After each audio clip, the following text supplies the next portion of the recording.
यदि हमें धन अर्थात व्यवसाय करना है किसी भी क्षेत्र में, चाहे वो खाने पीने का हो, चाहे वो कपड़े का हो, किसी भी तरीके का सौंदर्य प्रसाधन का हो, चाहे वो कॉलेज का व्यवसाय हो या हॉस्पिटल का व्यवसाय हो, तो यदि हमें व्यवसाय करना है और समाज से हमें धन प्राप्त करना है ईमानदारी से और इज्जत के साथ, तो हमें ये ध्यान रखना पड़ेगा कि जब हम धन की इच्छा रखते हैं, लाभ की इच्छा रखते हैं, तो हमारी मर्जी नहीं चलती। अब मान लो हमारे को कोई शर्ट पसंद है और हम अपनी पसंद की 1,00,000 शर्ट सिलवा देते हैं, लेकिन वो लोगों को पसंद नहीं है तो वो नहीं बिकेगी।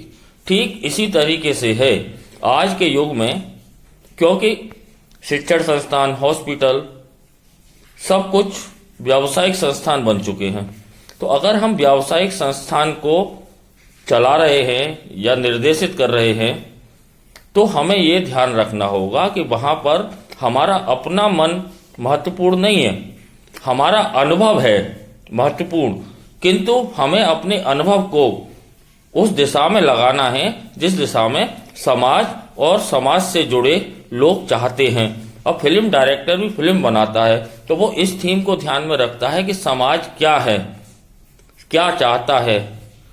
इसका ध्यान न रखने पर बड़े बड़े डायरेक्टर फ्लॉप हो जाते हैं। अतः हमें सफलता के लिए, चाहे हम अपनी दुकान के मालिक हैं, चाहे अपनी व्यवसाय के मालिक हैं, चाहे किसी हॉस्पिटल के निदेशक हैं, किसी स्कूल के प्रिंसिपल हैं, किसी संस्था के निदेशक हैं, किसी भी पद पर हैं और हमें लाभ की इच्छा है, तो हमें अपना हठधर्मिता वाला रवैया छोड़ना ही होगा। हमें सर्वहितकारी नीतियों से काम लेना ही होगा। अन्यथा क्या है कि अन्यथा लाभ हानि की इच्छा से फिर ऊपर उठना होगा। यदि हम अपनी ही चलाना चाहते हैं तो फिर वहां पर लाभ हानि की इच्छा नहीं है, वहां पर यह कामना नहीं होनी चाहिए।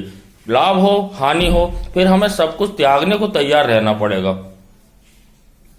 अपनी ही चलाना है तो हमें पूरे बैरा के भाव में रहना पड़ेगा। ये हमारा खुद का उदाहरण है।